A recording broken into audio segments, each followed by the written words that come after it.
What is ASEAN? The Association of Southeast Asian Nations, ASEAN for short, is an association that today consists of 10 Southeast Asian states.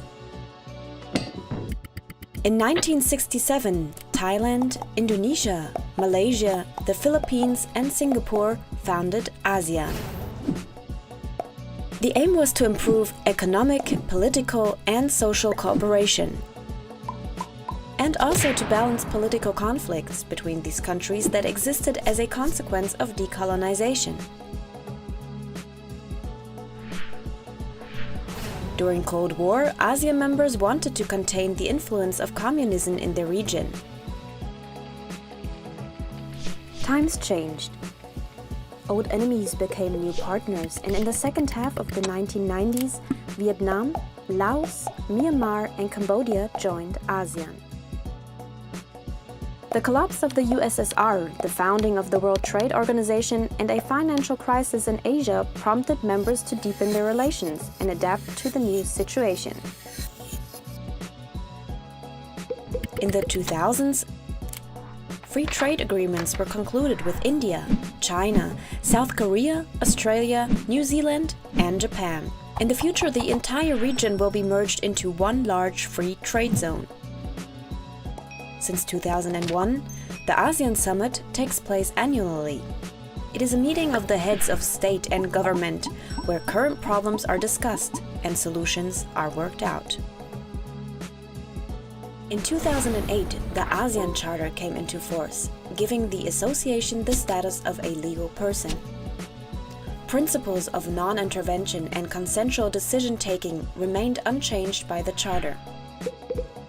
Decisions are generally made by consensus. No member can be forced to something. As a result, the group rarely appears to be closed.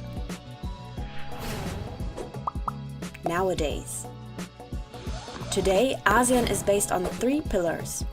As a political and security community to ensure peace, as an economic community with a strong domestic market, and as a social and cultural community, including a common identity.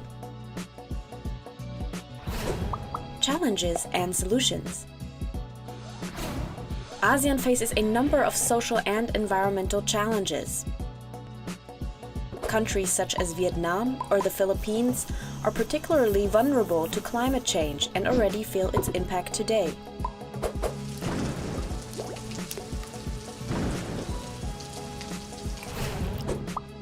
Problem: coal production.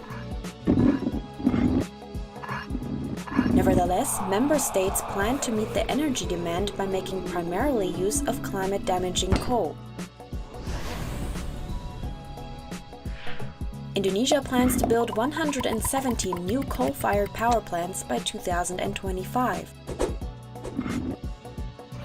Myanmar invests in gigantic hydroelectric power plants and coal. Laos builds dams on the Mekong. The result is that Vietnam loses water in the Mekong Delta. However, fossil fuels, for example, are not necessary to cover the lack of energy.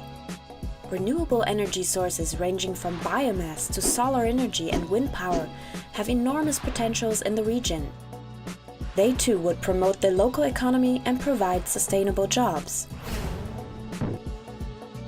Problem: the haze.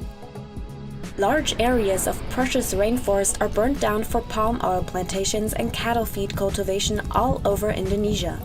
The smog of these fires covers large parts of Indonesia, Singapore, and Malaysia. Pollution continues, even though in 2003 a smog agreement in the ASEAN came into force, which should reduce forest fires, environmental degradation, and air pollution. As such problems cross borders, ASEAN must tackle them in a joint effort and think beyond borders. This can be done, for example, by taking up the suggestions made by CSOs, civil society organizations, aiming at installing a 4th pillar, the environmental pillar. It must ensure that the ecological limits are taken into account in the growth debate. Only in case civil society is informed transparently and gets much more involved, acting free from state repression, social and environmental justice can arise.